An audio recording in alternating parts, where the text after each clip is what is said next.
Praise the Lord. దేవుని నామానికి మహిమ కలుగును గాక.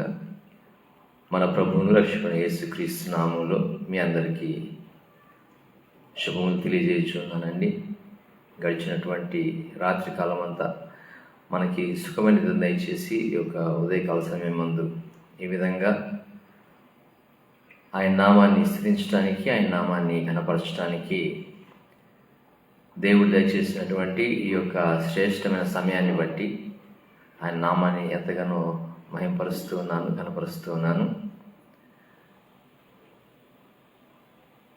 మీతో చెప్పిన విధంగా ప్రతిరోజు నా యొక్క సాక్ష్యాన్ని 9 ఎపిసోడ్లుగా మీతో పంచుకొని మీరు దేవునిలో బలపడడానికి నా యొక్క సాక్ష్యము సహాయపడుతుందని ఈ యొక్క కార్యక్రమాన్ని చేపట్టడం జరిగింది. కాబట్టి ఈ యొక్క కార్యక్రమాన్ని ప్రారంభించే ముందుగా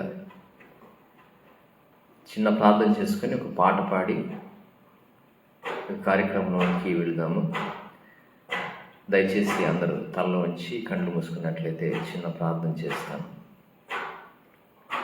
మహోన్నత జీవం కలిగిన మా ప్రియ పరలోకపు తండ్రి, నీ ఘనమైన అత్యున్నతమైన శ్రేష్టమైన నామమునకు నీ ప్రియ కుమారుడు మా ప్రభువును రక్షకుడు యేసుక్రీస్తు నామములో కోటాను కోట్ల కృతజ్ఞతాస్తుతులు చెల్లించుకొంచున్నాం నాయన. ఎందుకంటే ఈ క్షణం వరకు మమ్మల్ని సజీవ లెక్కలో ఉంచారు. ఎంతోమంది ఈ యొక్క దినాన్ని, ఈ యొక్క క్షణాన్ని చూడగదించిపోయినారు. మమ్మల్ని అయితే కేవలం నీ యొక్క ఉచితమైనటువంటి కృపచేత సజీవ లెక్కలో ఉంచి ఇదిగో ప్రభా యొక్క ఉదయకాల సమయం ఉంది. ఈ విధంగా అయా నీవు మా జీవితంలో చేసినటువంటి అయా నైనా అద్భుతాలను బట్టి, ఆశ్చర్యకారాలను బట్టి అయా మేము సాక్ష్యము చెప్పబోచు ఉండగా మీరు మాకు తోడుగా ఉండండి ప్రభా. అయా మీరు చెప్పి ఉన్నారు, మీరు భూదిగంతముల వరకు నాకు సాక్షులై ఉందరని. ఆ యొక్క మాట ప్రకారంగా ఇదిగో తండ్రి, భూదిగంతముల వరకు ఉన్నటువంటి ఈ యొక్క మాధ్యమము, ఫేస్బుక్ అనేటువంటి యొక్క మాధ్యమం ద్వారా నా యొక్క సాక్ష్యాన్ని మీరు నా పట్ల నా ఎడల చేసినటువంటి అద్భుత క్రియలను, ఆశ్చర్య క్రియలను ప్రభువా నేను మీ బిడ్డలకు తెలియజేయచ్చు ఉండగా నన్ను మీ యొక్క ఆత్మచేత అభిషేకించండి. నా నోట మీ మాటలు ఉంచండి అయా. నా మాటలు ఏది కూడా నా నోట నుండి రాకుండా కేవలం మీ మాటలు మాత్రమే నా నోట నుండి వచ్చినట్టుగా సహాయం దయచేయండి. ఎందుకంటే నా నోట నుండి మీ మాటలు వస్తే అవి వారికి ప్రయోజనకరమైన, నా నోట నుండి ప్రభా నా మాటలే వస్తే అవి వారికి నిష్ప్రయోజనం ప్రభా. కనుక నా నోట మీ మాటలను ఉంచి మీ యొక్క ఆత్మచేతను నడిపించి మీరే వారికి బోధించుమని ఈ కొద్ది విన్నపములు నీ ప్రియకుమారుడు మా ప్రభువును రక్షకుడు యేసుక్రీస్తు నామములో అడిగి పొంది ఉంటున్నాము తండ్రి, ఆమేన్.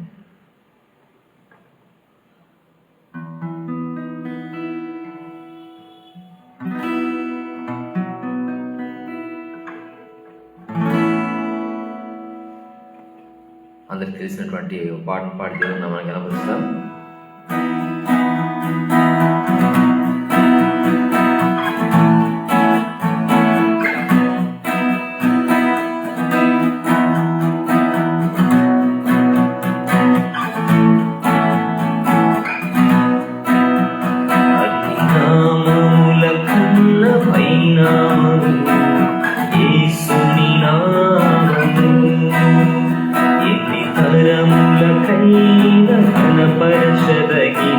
క్రీస్తే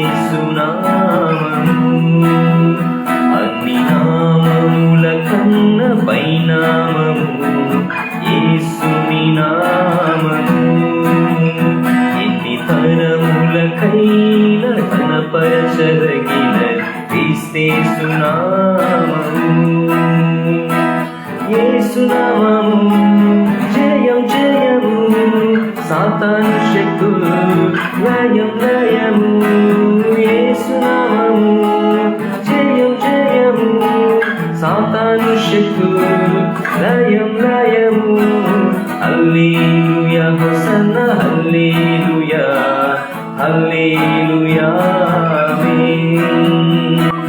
హల్లెలూయా హోసన్నా హల్లెలూయా హల్లెలూయా ఆమేన్. అన్ని నామముల కన్న పైనామము యేసుని నామము. ఎన్ని తరములకైన ఘనపరచదగిన క్రీస్తేసు నామము.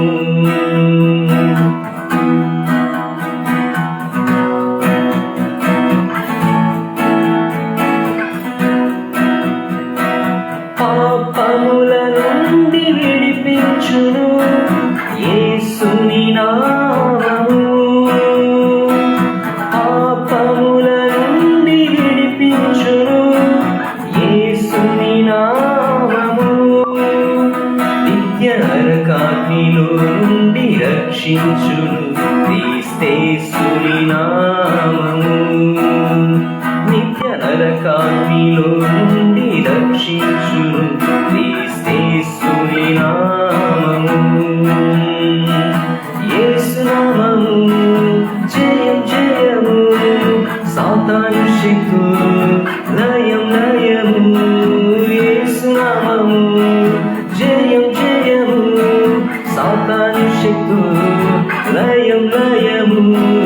హల్లెలూయా హోసన్నా హల్లెలూయా హల్లెలూయా ఆమేన్. హల్లెలూయా హోసన్నా హల్లెలూయా హల్లెలూయా ఆమేన్.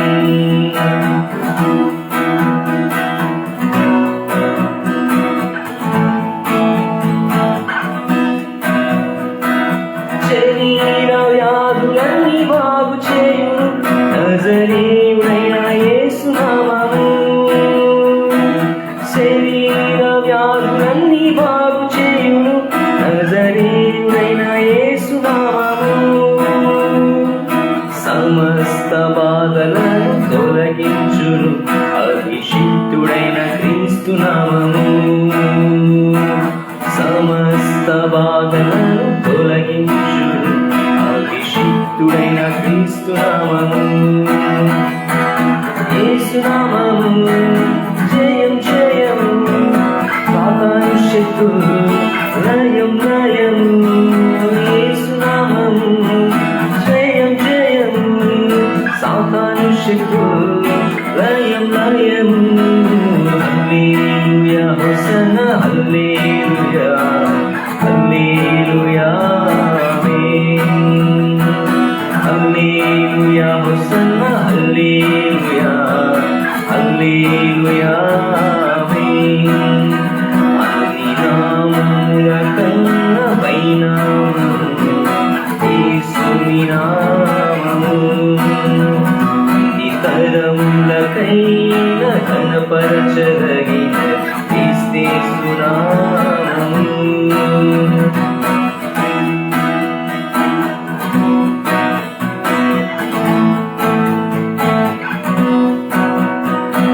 సాతానుపై అధికారమిచ్చును శక్తి కలిగిన యేసు నామము. సాతానుపై అధికారమిచ్చును శక్తి కలిగిన యేసు నామము. శత్రు సమూహముపై జయమునిచ్చును జయశీలుడైన క్రీస్తు నామము. శత్రు సమూహముపై జయమిచ్చును జయశీలుడైన యేసు నామము. యేసు నామము జయం జయము. సాతాను శక్తులు లయం లయము. యేసు నామము జయం జయము. సాతాను శక్తులు లయం లయము. హల్లెలూయా హోసన్నా హల్లెలూయా హల్లెలూయా ఆమేన్. హల్లెలూయా హోసన్నా హల్లెలూయా హల్లెలూయా ఆమేన్. అన్ని నామముల కన్న పైనామము యేసుని నామము.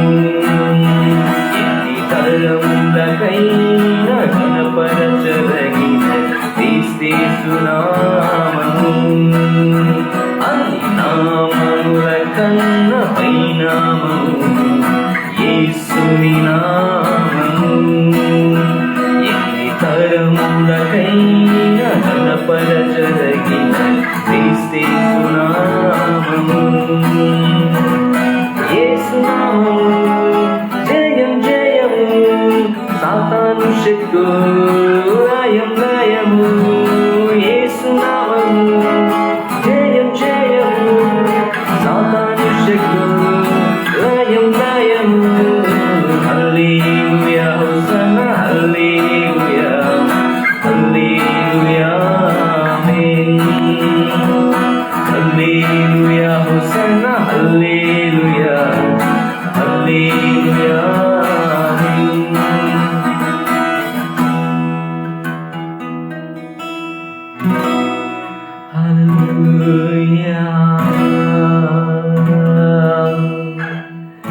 We praise the Lord, we praise you, mighty God.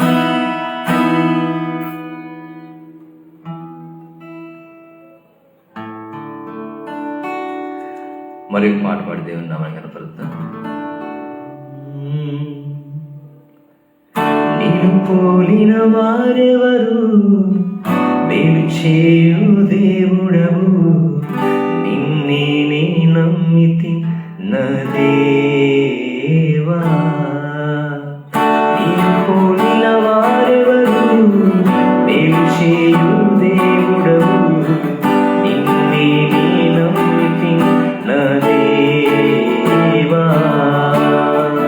నిన్నే నా జీవితమునకు ఆధారము చేసుకుంటిని, నీవు లేని జీవితమంతా వ్యర్థముగా పోవునయ్యా.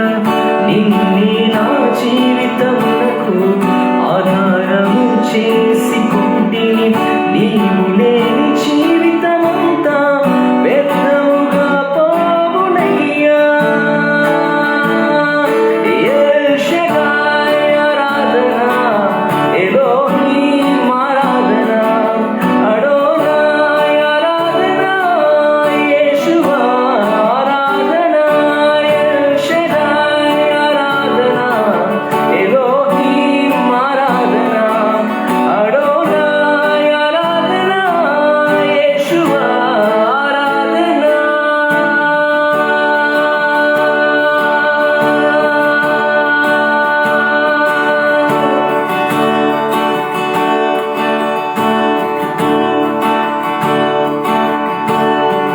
కృంగియున్న నన్ను చూచి కన్నీటిని తుడిచితివయ్యా. కంటి పాపవాలే కాచి కరుణతో నడిపితివయ్యా. కృంగియున్న నన్ను చూచి కన్నీటిని తుడిచితివయ్యా. కంటి పాపవాలే కాచి కరుణతో నడిపితివయ్యా. ఎల్ షడాయ్ ఆరాధన, ఎలోహీం ఆరాధన, అడోనాయ్ ఆరాధన, యేషువా ఆరాధన. ఎల్ షడాయ్ ఆరాధన, ఎలోహీం ఆరాధన, అడోనాయ్ ఆరాధన, యేషువా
ప్రైజ్ ది లార్డ్. దేవుని నామమునకు మహిమ కలుగును గాక.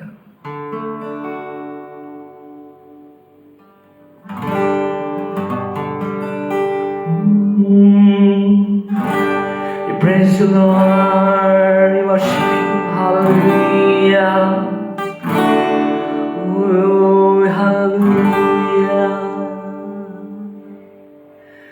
Junte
వీరుడవు,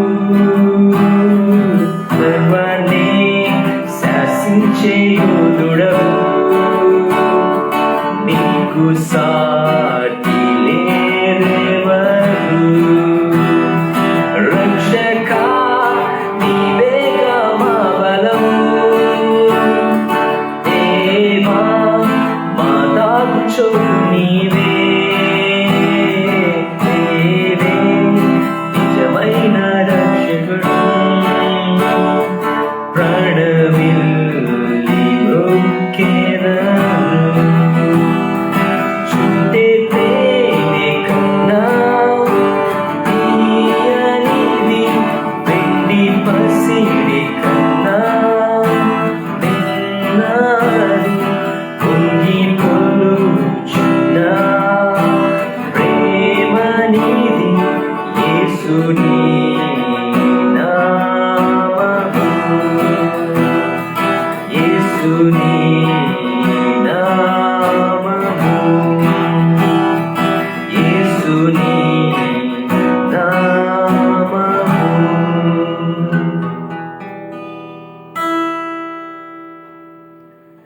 praise the Lord. దేవుని నామానికి మహిమ కలుగును గాక. ఇప్పటి వరకు పాటల ద్వారా ఆయన నామాన్ని స్తుతించడానికి, ఆయన చూపినటువంటి ప్రేమను బట్టి, కృపను బట్టి ఆయన నామానికి మహిమ, ఘనత, ప్రభావం చెల్లును గాక. క్రీస్తునందు ప్రియమైన వారలారా, డిసెంబర్ 16వ తేదీ నుంచి నా యొక్క సాక్ష్యాన్ని ఎపిసోడ్స్ వైజ్ నేను చెప్పుకుంటూ వస్తూ ఉన్నాను. కాబట్టి ఇవి నా యొక్క యూట్యూబ్ ఛానల్లో నా యొక్క సాక్ష్యం ఉంది. దయచేసి నా యొక్క యూట్యూబ్ ఛానల్ని వీక్షించండి. ప్రభు కిషోర్ నిప్పట్లపల్లి అని టైప్ చేసి సెర్చ్ చేస్తే నా యొక్క యూట్యూబ్ ఛానల్ వస్తుంది. దాంట్లో 16వ తేదీ 17వ తేదీ అంటే ఈరోజు చెప్పబోయేటువంటి సాక్ష్యానికి ముందు ఎపిసోడ్స్ నా యొక్క యూట్యూబ్ ఛానల్లో అప్లోడ్ చేసి ఉన్నాను. దయచేసి చూడవలసింది మనం చేస్తున్నాను. ఎందుకంటే నా ఈ సాక్ష్యము ఎవరో ఒకరికి దేవుని యొద్దకు రావడానికి ఉపయోగపడుతున్నటువంటి ఉద్దేశంతో ఈ యొక్క సాక్ష్యాన్ని మీతో పంచుకుంటూ ఉన్నాను. మనకి యేసయ్య చెప్పింది కూడా అదే కదా, మీరు భూదిగంతం వరకు నాకు సాక్షులై ఉంటారు అని. ఈ యొక్క వాక్య భాగాన్ని మనం గమనించినట్లయితే యేసయ్య చెప్పినటువంటి ఏ మాట అయినను నిరర్ధకము కానేరదు అనేటువంటి దానికి ఇదే ఉదాహరణ. భూదిగంతం వరకు నాకు సాక్షులై ఉంటారు అని యేసయ్య చెప్పారు. అంటే రాబోయే రోజులకు కూడా ఆయన తెలుసు కాబట్టి, అంటే భూత, వర్తమాన, భవిష్యత్ కాలాల్లో ఉండేటువంటి దేవుడు మన యేసయ్య. కాబట్టి ఇలా రాబోయే రోజుల్లో మీడియా ఈ విధంగా విస్తృతంగా అభివృద్ధి చెందుతుందని,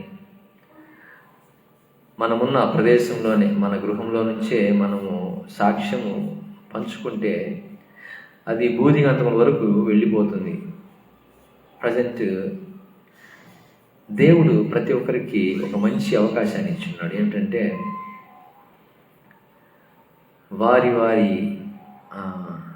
మన భాష చెప్పాలంటే అడ్డా అనుకోవచ్చు, వారి వారి ప్లాట్ఫామ్. ఇప్పుడు మన యొక్క సంఘంలో మనము సాక్ష్యం చెప్పాలంటే ఎంతసేపు చెప్తే మెసేజ్ టైం ఉండదు. కాబట్టి మనం ఇంతసేపు సాక్ష్యం చెప్పలేము. వినేవారికి కూడా మేము వాక్యం వినడానికి వస్తే వీళ్ళ నియంత్రణ అనిపిస్తుంది, వీళ్ళ సోది ఏంది అనిపిస్తుంది. కాబట్టి మన ఛానల్లో, మన యూట్యూబ్ ఛానల్లో లేకపోతే మన ఫేస్బుక్ ఛానల్లో మనము మన యొక్క సాక్ష్యాన్ని పంచుకున్నట్లయితే వారికి వీలున్నప్పుడు వారు వింటారు. విని దేవుని దగ్గరకు వారు ఆకర్షితులయ్యి ఆయన యొక్క అద్భుత కార్యాలని, ఆశ్చర్య కార్యాలని గ్రహించడానికి అవకాశం ఉంటుంది. అందుకే యేసయ్య ఒక మాట చెప్పారు, ఏంటంటే సమాజ మందిరాల్లో ఎక్కువసేపు ప్రేయర్ చేయబాకండి, 2 మాటల్లో ముగించండి. నువ్వు పర్సనల్గా ఉన్నప్పుడు ఎక్కువసేపు చెయ్యి, బయట మాత్రం తక్కువ చేయమని. ఎందుకు చెప్పాడంటే ఇప్పుడు ఈ సమాజంలో ఉన్నప్పుడు మనము 2 మాటలు చేస్తే దేవుని నామానికి మహిమ వస్తుంది. సమాజం ఎక్కువసేపు చేస్తే వాళ్ళు తిట్టుకుంటారు. తిట్టుకోవడం వలన దేవుని నామానికి అవమానం కలుగుతుంది. త్వరగా ముగిస్తే అబ్బా ఇతను నిజమైన దేవుని బిడ్డరా, 2 మాటల్లో ముగిచ్చేసాడు, గంటలు చేయకుండా అని వారు అనుకుంటారు. కాబట్టి ఆ విధంగా దేవుని నామానికి మహిమ వచ్చే అవకాశం ఉంది. అలా కాకుండా ఎదుటి వ్యక్తి ఇతని పెద్ద ప్రార్థనాపరుడు, ఇతని పెద్ద ప్రార్థనాపరురాలు అని మనకి మనం మహిమ తెచ్చుకునేటువంటి పనులు చేస్తూ ఉంటాం. అవన్నీ అవివేకమైన పనులు, అజ్ఞానమైన పనులు. సమాజంలో ఎక్కువసేపు ప్రార్థన చేస్తున్నారంటే వాళ్ళు అజ్ఞానులు, గుర్తుపెట్టుకోండి. అవివేకులు అంటే వాళ్ళ గురించి వాళ్ళు ఫోకస్ చేసుకోవాలి అని గుర్తుపట్టడం ఎలాగంటే వాళ్ళ ఫలాలను బట్టి వాళ్ళని గుర్తుపట్టేసేయచ్చు మనం. బైబిల్లో కూడా అదే కదా ఉంది. అంటే ఆయన పేరట ఎంతోమంది వస్తూ ఉంటారు. వారిని గుర్తుపట్టడం ఎలాగంటే వారి యొక్క ఫలాల ద్వారా, వారి నడవడి ద్వారా మనం గుర్తుపట్టేసేయచ్చు. నిజమైనటువంటి వారెవరు, ప్రదర్శించేవారు ఎవరైనటువంటిది ఈజీగా వారి యొక్క పనులను బట్టి, వారి యొక్క క్రియలను బట్టి మనకు తెలిసిపోతుంది. కాబట్టి భూదిగంతం వరకు నాకు సాక్షులై ఉంటానని యేసయ్య చెప్పిన మాటను జ్ఞాపకం చేసుకొంచు నేను దీన్ని చేయించున్నానండి. నాకు ఇప్పుడు రేపు జనవరి 5వ తేదీకి 45 సంవత్సరాలు నిండిపోతాయి. ఈ యొక్క 45 సంవత్సరాల్లో నేను తెలుసుకుంది ఏంటంటే, నేను ఒక బిషప్ అని పిలువబడాలని ఆశపడడం లేదు, ఒక రెవరెండ్ అని పిలువబడాలని ఆశపడడం లేదు, ఒక పాస్టర్ని పిలవాలని ఆశపడడం లేదు. కేవలము నేను దేవుని సేవకుని అని పిలవబడాలని ఆశపడుతున్నా. ఎందుకంటే ఆయన సేవ చేయడానికి వచ్చాడు కానీ సేవ చేయించుకోవడానికి రాలేదు ఈ భూమి మీదకి. యేసు ప్రభు తండ్రితో సమానమైనటువంటి పొజిషన్లో ఉన్నటువంటి ఆయన మానవాళిని రక్షించడానికి ఆ యొక్క ఉన్నతమైనటువంటి స్థానాన్ని విడిచిపెట్టి నశించిపోయేటువంటి వారిని నిత్య జీవంలోనికి నడిపించడానికి తనకున్నటువంటి ఆ యొక్క ఉన్నతమైన స్థితి అంటే మనకి ఎగ్జాంపుల్ చెప్పుకోవాలంటే ఈ యొక్క భూమి మీద ఉన్నటువంటి బహు ధనవంతులుగా పిలువబడుతున్నటువంటి బిల్ గేట్స్, అలాగే అంబానీ ఇలాంటి వారు ఉన్నారు కదా. వారు ఎంతవరకు అంటే కొంత ప్లేస్ వరకే,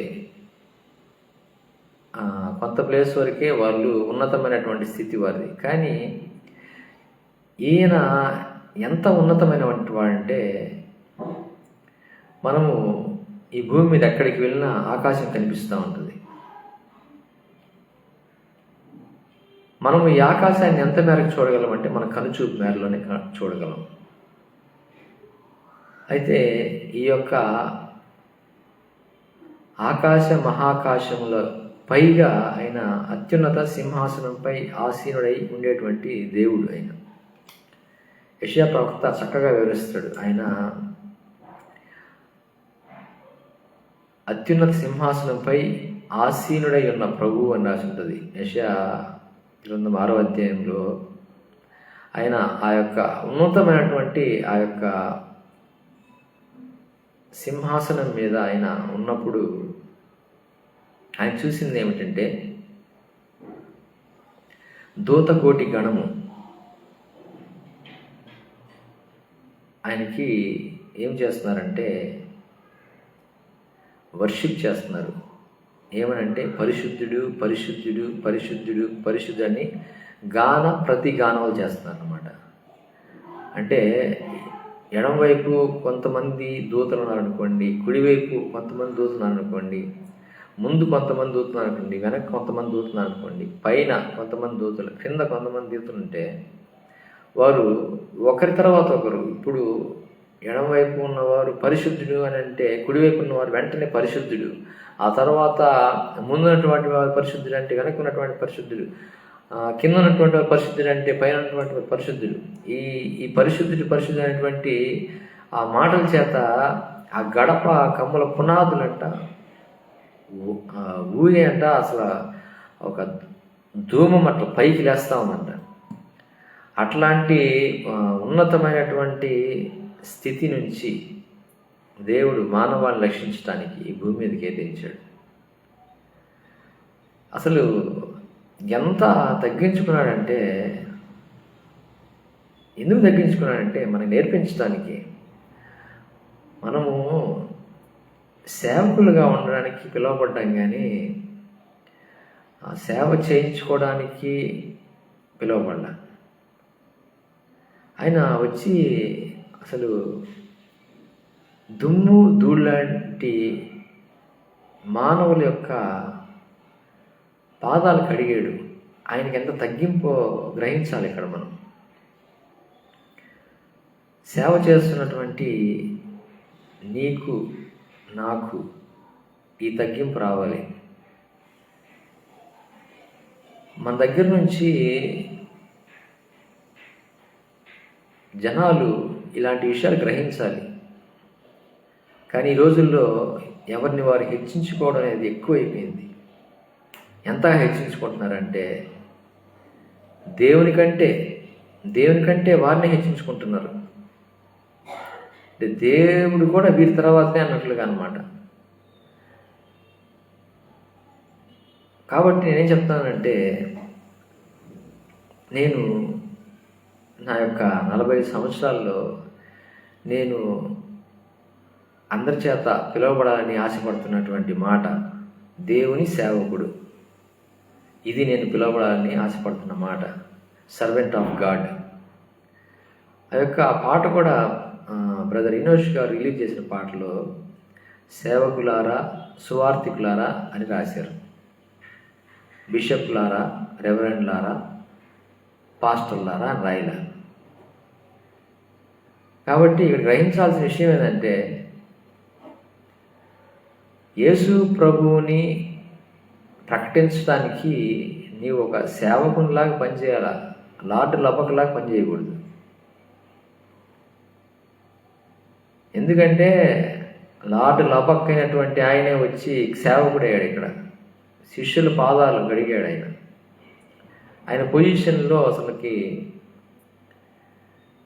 మనము ఎంత మాత్రం గ్రహించుకోవాలి. నేను ఈ మధ్య ఏం చూశానంటే, దేవుడు నాకు ఇచ్చినటువంటి ప్రేరేపణను బట్టి ఒక వాట్సాప్ గ్రూప్ క్రియేట్ చేసి దాంట్లో అన్ని ప్రదేశాల నుంచి ఉన్న ప్రజల్ని, అంటే నార్త్, సౌత్, ఈస్ట్, వెస్ట్ అన్ని ప్రదేశాల్లో ఉన్నటువంటి ప్రజలందరినీ ఆ వాట్సాప్ గ్రూప్లో యాడ్ చేశారు. దాని పేరు ఫస్ట్ కల్వరీ యూత్ ఫెలోషిప్ అని ఉండింది. అయితే అన్ని ప్రదేశాల నుంచి, అంటే విదేశాల నుంచి కూడా దాంట్లో ఉన్నారు కాబట్టి ఆయన మరలా నన్ను ప్రేరేపించి ఇంటర్నేషనల్ కల్వరీ యూత్ ఫెలోషిప్ అని పెట్టమన్నారు. మరలా ఇప్పుడేం ప్రేరేపిస్తున్నారంటే ఇంటర్నేషనల్ కల్వరీ ఫ్యామిలీ ఫెలోషిప్ అని పెట్టమంటున్నారు. ఎందుకంటే ఫ్యామిలీలో యవనస్తులు ఉంటారు, చిన్నపిల్లలు ఉంటారు, పెద్దవాళ్ళు ఉంటారు, అందరూ ఉంటారు. కాబట్టి ఇది ఏదో ఒక కేటగిరీకి సంబంధించింది లాగా ఉండకూడదు, అందరికి సంబంధించిన వాట్సాప్ గ్రూప్ లాగా ఉండాలని ఆయన ప్రేర్ చేస్తూ ఉంటే ప్రేరేపించారు. దాన్ని పేరు మార్చాలి, ఇంటర్నేషనల్ కల్వరీ ఫ్యామిలీ ఫెలోషిప్ అని చెప్పి. దాంట్లో నేను ఏం చేస్తానంటే ప్రతిరోజు ఒక దేవుని యొక్క వాగ్దానాన్ని పోస్ట్ చేసి, అలాగే ఎడారిలో సెలయేర్లు అనేటువంటి ఆ యొక్క బుక్లో నుండి ఏ తేదీ రోజు ఆ యొక్క వ్యాఖ్యానం దాంట్లో నేను పోస్ట్ చేసి కొన్ని ఆత్మీయంగా బలపరిచేటువంటి వాక్యాలు, పాటల్ని దాంట్లో పోస్ట్ చేస్తూ ఉంటాను. ఈ క్రమంలో నేను సెర్చ్ చేస్తున్నప్పుడు నేను గమనించింది ఏంటంటే మనము చేసే పాటలే చాలా బాగా చేస్తున్నాము అని ఎవరికి వారు ఇన్నర్గా ఫీల్ అవుతూ ఉంటారు. కానీ ఒక్కొక్క స్టేట్ వాళ్ళు చేసేటువంటి విధానం చూస్తుంటే యేసయ్య కొరకు ఎంత బెస్ట్ ఇవ్వాలని ఆశపడుతున్నారు అనేది అర్థమవుతా ఉంది. ఇప్పుడు మనకి ఇంటర్నేషనల్ లాంగ్వేజ్ వచ్చేసి ఇంగ్లీష్. ఆ ఇంగ్లీష్ వారు చూస్తే ఎంతగా, అంటే మోస్ట్ హై గాడ్ మన దేవుడు అని, అంటే సర్వోన్నతుడు మన దేవుడు అని చెప్పి ఆయనకి సర్వోన్నతంగానే వాళ్ళు చేసేటువంటి పాటలు కానీ, విజువల్స్ కానీ, లేకపోతే మ్యూజిక్ కానీ, ఆడియో వీడియో ఎలా ఉంటుందంటే అసలు మామూలుగా ఉండటం లేదు. అలాగే ఇటు తమిళ్ వాళ్ళు కానీ, లేకపోతే కన్నడ వాళ్ళు కానీ, మన దేశ భాష అయినటువంటి హిందీ వాళ్ళు కానీ, మలయాళం వాళ్ళు కానీ ఎట్లా చేస్తారంటే పాటలు ది బెస్ట్ అనమాట. వాళ్ళ పరిధిలో ఎంత చేయగలరో మ్యాక్సిమం చేసేస్తున్నారు. ఆ క్వాలిటీ అదంతా చూసినప్పుడు నాకు అనిపిస్తా విషయం ఏంటంటే మనకి ఉన్నది గోరంతా దాన్ని మనం కొండంతలాగా చూపించుకోవాలనేటువంటి ప్రయత్నాలు చేస్తూనే అనిపించింది.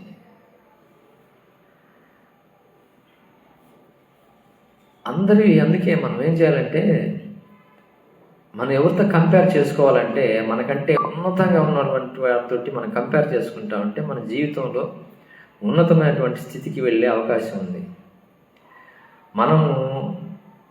మనం ఏం చేస్తామంటే మనకంటే కింద ఉండే వాళ్ళని చూస్తాం కాబట్టి మనం ఎదగలేము.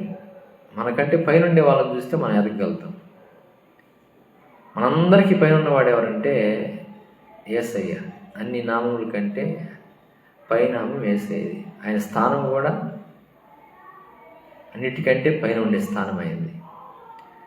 కాబట్టి సర్వోన్నతుడైనటువంటి దేవుణ్ణి మనము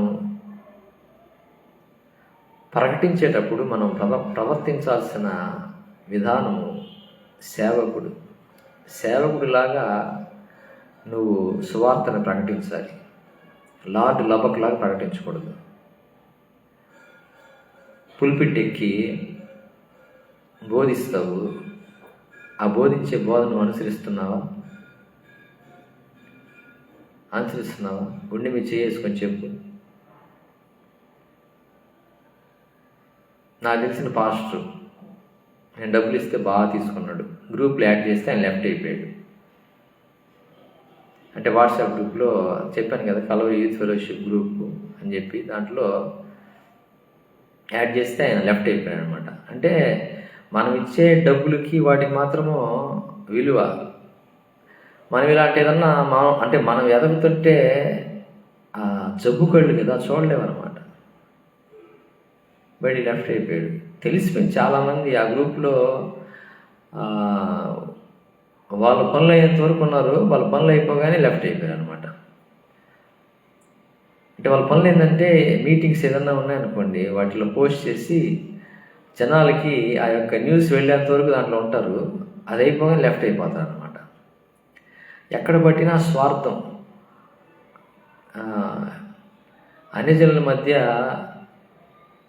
ఈ యొక్క క్రిస్టియానిటీ ఎందుకు ఈ విధంగా లెక్కలేని విధంగా తయారైందంటే, మనలో మన వాళ్ళే యూనిటీగా ఉంటారు. ఒకరిని చూస్తే ఒకటి కుళ్ళు.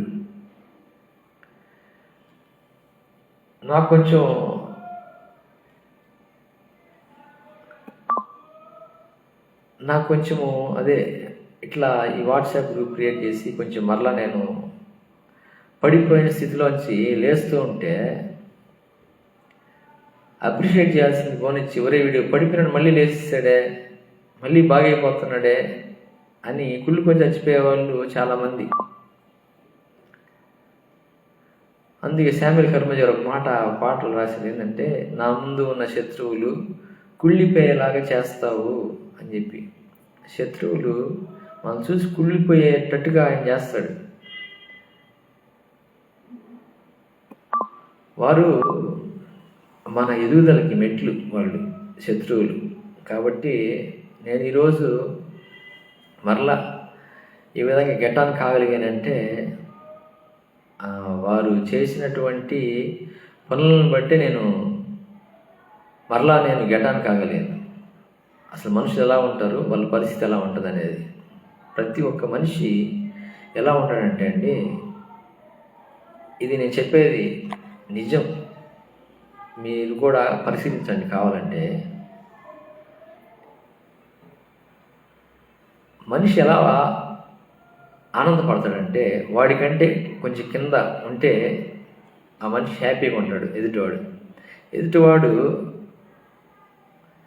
వాడి లెవెల్కి ఈక్వల్ అంటే బాధపడతాడు. వాడికంటే కింద ఉంటే హ్యాపీగా ఉంటాడు, వాడికి ఈక్వల్ అయితే బాధపడతాడు. వాడికంటే ఒక మెట్టు పైకి ఎక్కాడు అనుకోండి, ఇంకా ఆ బాధ చెప్పలేమన్నమాట, ఇంకెళ్ళిపోతారు గ్రూపుల్లోంచి. ఇట్లా ఉంటుంది అనమాట ఆ పరిస్థితి. అంటే అయితే మన యేసయ్య ఏం చెప్పాడు తెలుసా, ఏం చేశాడు తెలుసా? శిష్యుల పాదాలు కడిగాడు, తగ్గించుకున్నాడు. మీరు నాకంటే గొప్ప కార్యాలు చేస్తారని చెప్పాడు. అది మనుషులకి దేవుడైన యేసయ్యకున్న డిఫరెన్స్. ఆయన నాకంటే గొప్ప కార్యాలు చేస్తారని ఆయన చెప్తాడు అనమాట. మనుషులు వీళ్ళకంటే తక్కువగా ఉన్నంత వరకు హ్యాపీగా ఉంటారండి. వాళ్ళు ఎదుటి వ్యక్తి వాడికంటే తక్కువ స్థితిలో ఉంటే వీళ్ళు హ్యాపీ. అంటే వాడు డబ్బులు లేకుండా, వాడు ఒక అనారోగ్యంతోనో లేకపోతే ఇంకొక సమస్య బాధపడతా ఉంటే వీళ్ళకి హ్యాపీగా ఉంటుంది అనమాట. వాడు చిన్నగా ప్రార్థన చేసుకొని చిన్నగా లేచి వాళ్ళకి ఈక్వల్ అయ్యారనుకోండి, ఇంకా బాధపడిపోతూ ఉంటారు. ఇంకొంచెం వాళ్ళకంటే ఎదిగితే ఇంకా చెప్పలేము అసలు మాటలు.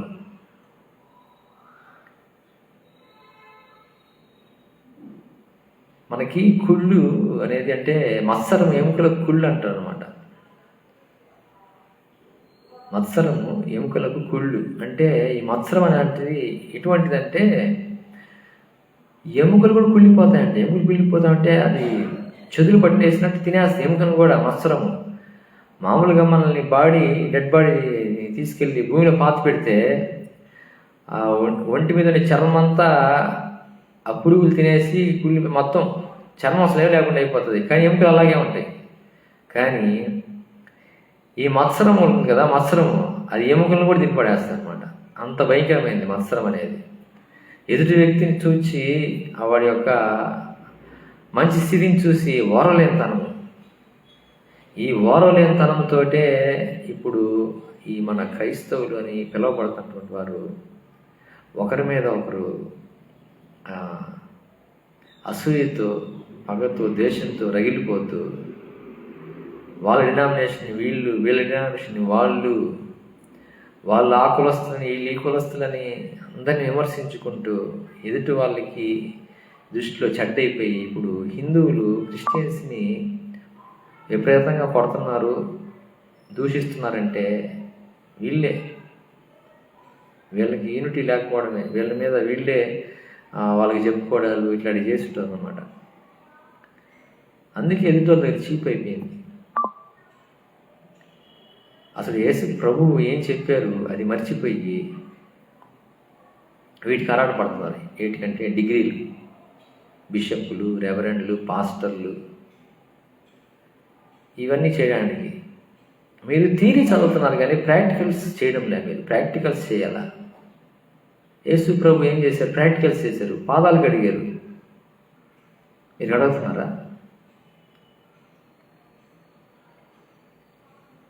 మీరు థియరీ బాగా చదువుతారు, ఇన్ని డిగ్రీలు తీసుకుంటారు, ఏం ప్రయోజనం?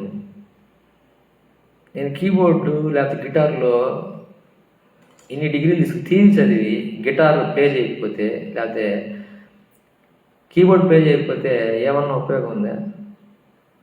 అందుకే అంటాడు కదా దేవుడు, మీరు అనుసరించేవారుగా ఉండాలా, బోధించేవారు కాదు. మాటలు చెప్పడం కాదు. మాటలు ఎవరేం చెప్తారు? దేన్ని చెప్తారో దాన్ని చెయ్యాలా. మీరు చేస్తే ఫస్ట్ ఎదుటోడు కూడా ఫాలో అవుతుంది. ఈ రోజుల్లో అనేక మంది అండి పాస్టర్లు ఎలా ఉన్నారంటే వాళ్ళు బోధించేవారుగా మాత్రమే ఉన్నారు. కేవలం బోధిస్తారు, అంతే బోధిస్తారు. అయితే ఇప్పుడు ప్రజెంట్ నేను ఉన్నటువంటి ఇక్కడ కర్నూలులో ఉన్నటువంటి పాస్టర్ అలా కాదు. ఆయన బోధిస్తాడు, చేస్తాడు కూడా. ఒక పనివాళ్ళలాగా పని చేస్తాడు. రెవరెండ్ డాక్టర్ కరుణాసాగర్ అన్న, ఆయన వాక్యం బోధిస్తాడు, దాని ప్రకారంగా పని కూడా చేస్తాడు. ఆయన ఇక్కడ చర్చిల పిల్లలందరికీ ఆ డెకరేషన్ సంబంధించి అన్ని నేర్పించి వాళ్ళతో పాటు ఒక పిల్లల్లా కలిసిపోయి అన్ని పనులు చేస్తా. అంటే ఒక సేవకుడు అంటే సేవకుడు లక్షణం ఆయన దగ్గర ఉన్నాయి. నేను చూసింది నిజమే సేవకుడు ఆయన. అట్లా ఉంటుంది ఆయన పరిస్థితి. సేవకులు అంటే అలా ఉండాలి కానీ లాడ్ లవకులు లేకుండా ఎలాగా? డబ్బులు ఇస్తే తీసుకెళ్ళిపోవటం గమ్ముగా, అంతే. అసలు వాళ్ళు ఇలాంటి వారి వల్లనేనండి నా దేవుని నామం దూషింపడుతూ ఉండేది. దేవుని నామం అన్ని జనుల మధ్య దూషింపడుతూ ఉండేది. దేవుడు నన్ను అనేక సార్లు ప్రాణాపాయ పరిస్థితుల్లో నుంచి తప్పించాడని చెప్పి నేను మీతో చెప్పాను. ఇప్పుడు 11 సంవత్సరాల నుంచి నిన్న మొన్న మొదట 1వ సంవత్సరం నుంచి 5వ సంవత్సరం లోపల జరిగినటువంటి ప్రాణాపాయ పరిస్థితులు ఏమిటి, 6వ సంవత్సరం నుంచి 10వ సంవత్సరం వరకు జరిగినటువంటి ప్రాణాపాయ పరిస్థితులు ఏమిటి నేను మీతో పంచుకుని ఉన్నాను. నా యొక్క యూట్యూబ్ ఛానల్ అవి ఉన్నాయి, ఎపిసోడ్ వైజ్ చూడండి. ఈరోజు చాలా ఇంపార్టెంట్ ఏజ్లో నా యొక్క సాక్ష్యాన్ని, దేవుడు తప్పించినటువంటి ప్రాణాపాయ పరిస్థితిని మీతో పంచుకుంటున్నాను. దయచేసి జాగ్రత్తగా వినండి, గమనించండి.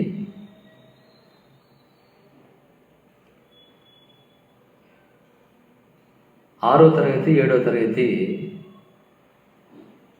నేను నెల్లూరులో పొదలకూరు రోడ్లో ఉన్నటువంటి నిప్పో ఫ్యాక్టరీ వెనకాల ఉన్న జెడ్పీ హై స్కూల్లో 6, 7 తరగతులు చదివాను. అప్పుడు మా నాన్నకి కావల నుండి నెల్లూరుకి ట్రాన్స్ఫర్ అవడం వలన మేము ఫ్యామిలీ అక్కడ షిఫ్ట్ అయ్యాము. మా నాన్న ఆర్టీసీలో అకౌంటెంట్గా చేసేవారు. మేము అక్కడికి షిఫ్ట్ అయ్యాము. అక్కడ మేము న్యూ మిలిటరీ కాలనీ అయినటువంటి కాలనీలో ఉండేవాళ్ళని. ఈ యొక్క జెడ్పీ హై స్కూల్కి పక్కనే హౌసింగ్ బోర్డ్ కాలనీ అని ఒక కాలనీ ఉండేది. ఈ హౌసింగ్ బోర్డ్ కాలనీ దాటిన తర్వాత న్యూ మిలిటరీ కాలనీ, మా ఇల్లు అక్కడ ఉండేది. ఈ హౌసింగ్ బోర్డ్ కాలనీలో ఉండేటువంటి పిల్లలతో నాకు మనకి స్నేహం ఏర్పడి మేము గాలిపటాలు ఎగరేస్తూ మా యొక్క మిద్ది మీదకి ఎక్కాం. మా యొక్క మిద్దికి ఆ యొక్క పిట్టగోడ అనేటువంటిది లేదు. నేను గాలిపట ఎగరేస్తూ వెనక్కి ఇట్లా వెళ్తూ ఇట్లా వెనక్కి వెళ్తూ ఇట్లా దారాన్ని అనుకుంటూ వెనక్కి వెళ్ళిపోతూ ఆ పిట్టగోడ నుంచి తప్పిపోయి పడిపోయారు. దేవుని యొక్క మహాకృప ఏమిటంటే ఆ పిట్టగోడకి ఆనుకొనే చెట్లు ఉన్నాయి. ఆ చెట్లలోంచి జారుతా కింద పడ్డారు. జాగ్రత్త కింద పడిన తర్వాత నాకు తలకి ఎక్కడ తగిలినట్టుంది. నేను కళ్ళు తెరిచి చూసే లోపల నన్ను లోపల పడుకోబెట్టున్నారు. అప్పుడు నేను పడుకోబెట్టుంటే నేను ఏదో మాట్లాడుతున్నట్టు, అంటే తలకి దెబ్బ తగిలినప్పుడు మనకి వెర్రి మాటలు మాట్లాడతాం కదా, ఆ విధంగా అనమాట. ఆ విధంగా నేను మాట్లాడతా. అట్లా ఉన్న తర్వాత కొంతసేపటికి, అంటే ఒక 2-3 గంటలకి మామూలు పొజిషన్కి వచ్చాను. ఇదొక ప్రమాదము నెల్లూరులో తప్పింది, ప్రాణాపాయ పరిస్థితి. అంటే దేవుడు నా పట్ల కలిగి ఉన్న ప్రణాళికను చెప్తున్నా. అంటే నేను ఎప్పుడో అసలుకి మరణించి ఉండాల్సింది. God has a plan for me. That's why up to today I was alive. I'm alive. So ఇలా ఉన్న పరిస్థితుల్లో తర్వాత 6-7 నెల్లూరులో చదివిన తర్వాత మరలా మా నాన్నకి కావలికి ట్రాన్స్ఫర్ అయింది. ట్రాన్స్ఫర్ అయిన తర్వాత మేము నెల్లూరు నుంచి కావలికి వచ్చేసాం. కావలికి వచ్చిన తర్వాత 8, 9, 10 ఏబిఎం హై స్కూల్లో నేను చదివాను. ఈ యొక్క 8, 9, 10వ తరగతుల్లో నేను ఆ యొక్క ఏబిఎం స్కూల్లో చూసినటువంటి పరిస్థితులు ఏమిటంటే, అక్కడ నా యొక్క 8వ క్లాసు వయసులోనే అక్కడ ఈ బటన్ నైఫ్స్, అంటే బటన్ కత్తులు, మామూలు కత్తులు, అలాంటి కత్తులు ఆ స్కూల్లో ఉండే పిల్లలు తీసుకొచ్చేవాళ్ళు. నేను ఫస్ట్ 8th క్లాస్లో పెద్దది సినిమాలు చూపించే టైప్ కత్తి చూశాను. ఒక అతను రవి అనే అతను తీసుకొచ్చాడు దాన్ని. అంటే ఎవరికి ఇమ్మని చెప్పి ఇచ్చారు అతనికి. అతన్ని కించపరచడానికి కాదు, అతనికి ఉన్న నిక్ నేమ్ ఒకటి ఉంది, పళ్ళరవి అంటారు అతన్ని. అతను తీసుకొచ్చాడు. ఎంత పెద్ద కత్తి సినిమాల్లో చూపిస్తారు కదా, ఆ టైప్లో ఉంది ఆ కత్తి. దాన్ని చూసి ఫస్ట్ నాకు భయం వేసింది. ఆ తర్వాత అలవాటు అయిపోయింది. ఇలాంటి అక్కడ చూస్తా అంటే వాళ్ళు ఏమవుతుందంటే, అక్కడ పిల్లలు కొట్టుకున్నప్పుడు వీళ్ళు ఏంటంటే ఒకరినొకరు జస్ట్ ఇట్లా భయపించుకోవడానికి ఈ కత్తులు తెచ్చుకోవడానికి మామూలు ఆనవాయితీ. అక్కడ మామూలు ఏదో ఈ బెత్తం చూపించినట్టుగా ఆడ కత్తులు అవి చూపించేసుకుంటారు అన్నమాట. నాకు అట్లాగా ఆ కత్తులు చూడడం అప్పటి నుంచి అలవాటు. ఒకసారి ఏమైందంటే, ఆ గ్రౌండ్లో బటన్ నైఫ్ దొరికింది నాకు. దాన్ని నేను తెచ్చేసా ఇంటికి. ఎందుకంటే ఎప్పుడైనా ఎవరైనా ఏం చేస్తే ఉపయోగపడతారు బెదిరించడానికి అని చెప్పి తెచ్చేసాను. తెచ్చేసి ఇంట్లో పెట్టుకున్నా. మేముండేది జనతాపేట ఏరియాలో. మా నాన్న వాళ్ళు అక్కడ ఇల్లు కొనుక్కున్నారు. కృష్ణపేటలో రెంట్గా ఉన్నాము. అయితే ఆ తర్వాత మా నాన్న వాలంటీర్ ఇచ్చిన తర్వాత వచ్చిన మనీతోటి అక్కడ జనతాపేట ఏరియాలో ఆ స్థలం తీసుకుని అక్కడ ఇల్లు కట్టుకున్నాము. అప్పుడు అక్కడ ఆ ఏరియాలో ఉన్నటువంటి పిల్లలతో ఆడుకునేదానికి వెళ్ళాము. వెళ్తే అక్కడ హరి అని ఒక రెడ్డీస్ పిల్లవాడు నాతో కొంచెం రూడ్గా బిహేవ్ చేశాడు అనమాట.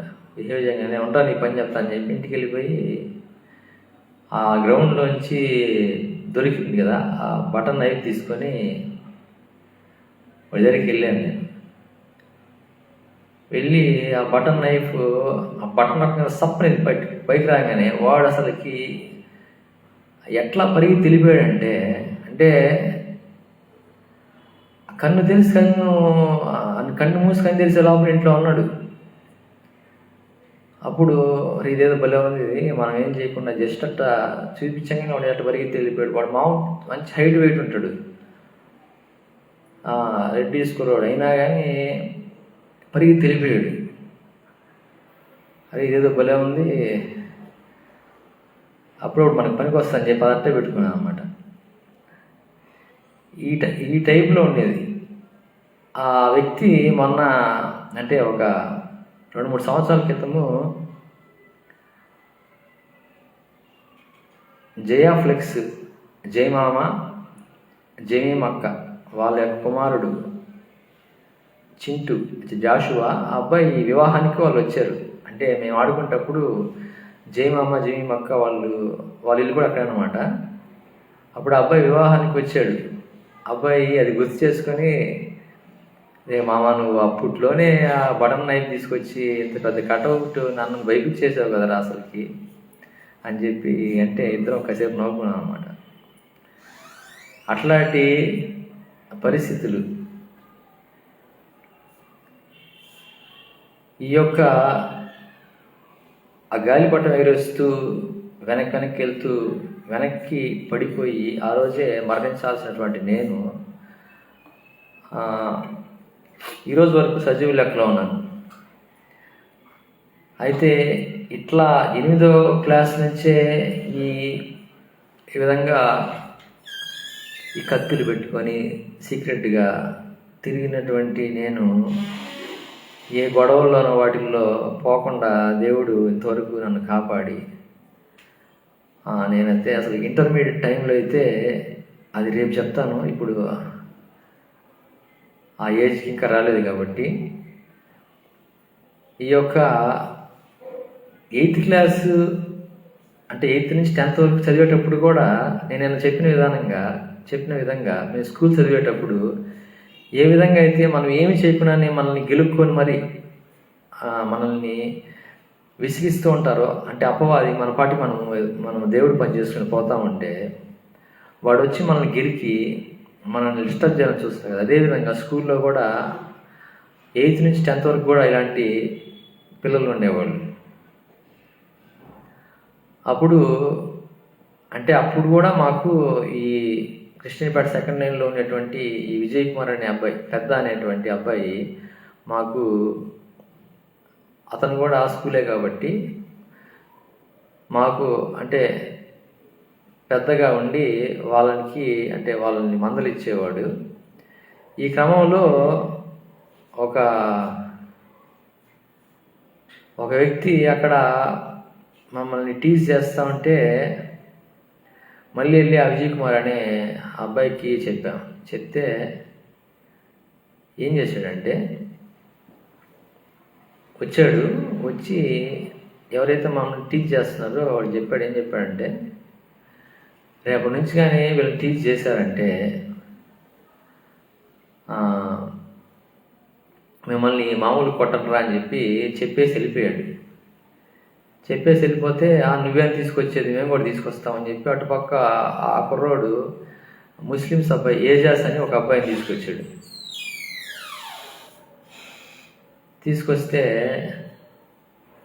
తీసుకొచ్చి మాకు వార్నింగ్ ఇప్పించాడు అనమాట. మీరు తెస్తే మేము తేలేమా అని చెప్పేసి. అప్పుడు మళ్ళీ వెళ్ళి ఆ విజయ్ కుమార్ చెప్పాం, సరే రేపు వస్తాడు కదా, నేను వస్తానని చెప్పి వచ్చి ఏంది మా వాళ్ళు గమ్ముగా వాళ్ళ పాటికి వాళ్ళు పని చేసుకుని స్కూల్కి వచ్చి వెళ్తా ఉంటే మీ వాళ్ళు అనవసరం గెలుపుకొని ఇచ్చేస్తానంట. అంటే చేస్తారు ఏంది అన్నాడు అతను, ఐఏఎస్ అతను. అంటే అడ్డంగా ఇప్పుడు నేను చేస్తాను ఏంది ఇప్పుడు అని విజయ్ అని అతను కొట్టాడండి. ఆ ఐఏఎస్ అతన్ని మామూలు కొట్ల పొల్లిచ్చి మట్టిలో కొట్టిన కొట్టుడికి ఆ ఏజాస్ ఏం చేశాడంటే అతని ఫ్యాన్ అయిపోయాడు. ఏం కొట్టావు నన్ను, నేను నీ శిష్యుడిగా ఉంటాను, నన్ను నీ శిష్యునిగా స్వీకరించినట్టుగా వచ్చి నా మీద కూడా కొంతమంది వస్తుంటారు నన్ను కొట్టాలన్న వాళ్ళని చెప్పి ఆ ఏజెస్ అనే అతను ఇతనికి ఫ్యాన్ అయిపోయేసి అతనికి శిష్యుల్లా చేరాడు అనమాట. ఆ టైప్లో ఉన్నటువంటి రోజు అనమాట నేను గడిపిన రోజు. అయితే ఈ నాకు ఊహ తెలిసిన ఏజ్ నుంచి ఇక్కడి వరకు దేవుణ్ణి మాత్రం విడిచిపెట్టలేదండి. దేవుణ్ణి మాత్రం విడిచిపెట్టలేదు. 8th, 9th, 10th జరిగిన విషయం ఏమిటంటే, మేము క్రిస్టియన్పేట నుంచి జనతాపేటకి షిఫ్ట్ అయిన తర్వాత మా మామ అంటే మా ఆల్ఫ్రెడ్ గారు అంటారు, జల్దంకి ఆల్ఫ్రెడ్ గారు. ఆయన 2 వైపుల నుంచి మాకు రిలేటివ్ అనమాట. ఒకటి మా అమ్మ అన్న భార్య, ఈ ఆల్ఫ్రెడ్ అనేటువంటి ఈ మామ యొక్క భార్య అక్క చెల్లెళ్ళు. మా యొక్క పెద్ద మామ అంటే మా అమ్మ యొక్క పెద్ద అన్న భార్య, అలాగే ఈ ఆల్ఫ్రెడ్ గారి యొక్క భార్య అక్క చెల్లెళ్ళు. అలాగే మా బాబాయ్, రెండవ బాబాయ్ అయినటువంటి డేవిడ్ కరుణాకర్ గారి యొక్క భార్య అన్నే ఈ జల్దంకి ఆల్ఫ్రెడ్ గారు. వీరు జనతాపేటలో ఉంటూ దేవుని పరిచర్య చేసేవారు. ఆయన వీధి సువార్తకి వెళ్ళేవారు. ఆయన ఆ వీధి సువార్తకి వెళ్తూ నన్ను కూడా ఆయనతో పాటు తీసుకువెళ్ళేవారు. ఆయన వీధి సువార్తకి నన్ను తీసుకెళ్తే అక్కడ నేను ఎందుకు వెళ్ళామనంటే, ఫ్రాంక్గా చెప్పాలంటే దేవుని మీద ప్రేమ కాదు, ఏం కాదు. అక్కడ వెళ్తే ఈ కూటం అయిపోయిన తర్వాత బొరుగులు, బెల్లము, తినే శనగపప్పు అవి పెడతారనమాట. వాటి కోసం వెళ్ళేవాడిని. వాటి కోసం వెళ్ళి భక్తినోళ్ళలాగా బాగా నటించేవాడిని అనమాట. పాటలు పాడేసేసి అయిపోయిన తర్వాత వెళ్ళిపోయేసి ఆ వెనకాల అటు ఇటు తిరిగేసి లోపల వాక్యం అయిపోతుంది. వాక్యం అయిపోగానే కరెక్ట్గా మళ్ళీ బొరుగులు, బెల్లము, తినే శనగలు పంచేటప్పుడు మళ్ళీ అక్కడికి వచ్చేసి అక్కడ కూర్చునేవాడిని. ఇట్లా ఆయన తిప్పిన ప్రదేశాలు కావల్లో చాలా ఉన్నాయి.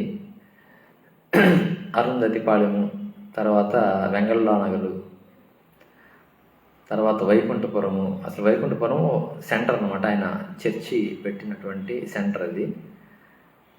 అక్కడ వెంగళరావు నగరు, క్రిస్టియన్పేట, కచ్చెరమిట్ట, ఇట్లా ఆయన అన్ని ప్రదేశాలు తీసుకెళ్ళేవాడు.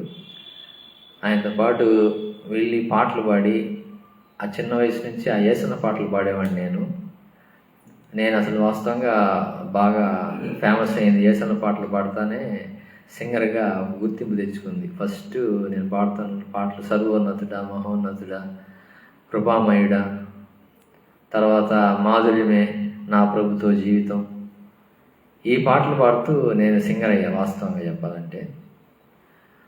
అంటే అంత ముందు పాడేవాడిని కానీ అంత గుర్తింపు ఉండేది కాదు. ఈ యేసన్న గారి పాటలు పాడుతూ ఆ విధంగా ఆ పాటల్లో ఒక అభిషేకం ఉంటుందో ఏమో కానీ ఆ పాటలు పాడిన వాళ్ళందరూ మంచి పొజిషన్కి వచ్చేస్తారండి. మన యూనివర్స్ బ్రదర్ కూడా యేసన్న గారి పాటలు పాడుతానే ఆ విధంగా మంచి సింగర్ అయ్యానని చెప్పి అతను కూడా సాక్ష్యం చెప్పారు. నేను కూడా సాక్ష్యం చెప్తున్నాను. యేసన్న గారి పాటలు పాడి ఈ యొక్క పొజిషన్కి, అంటే మంచి ఒక పాడేవాళ్ళు, నేను కూడా ఒక బాగా పాడేవాడు అనేటువంటి పేరు సంపాదించుకోగలిగానంటే ఆ యేసన్న గారి పాటలు పాడి. అట్లా వీధి సువార్తలో అప్పట్లో ఏముండేది కాదు, డ్రమ్ము, కంజర, మైకులు కూడా ఉండేది కాదు. మైక్ లేకుండా కూడా సరిగ్గా గట్టిగా పాడగలిగేవాడిని. అంటే ఇప్పుడు కూడా పాడతాను. అయితే టెక్నాలజీ పెరిగిపోయింది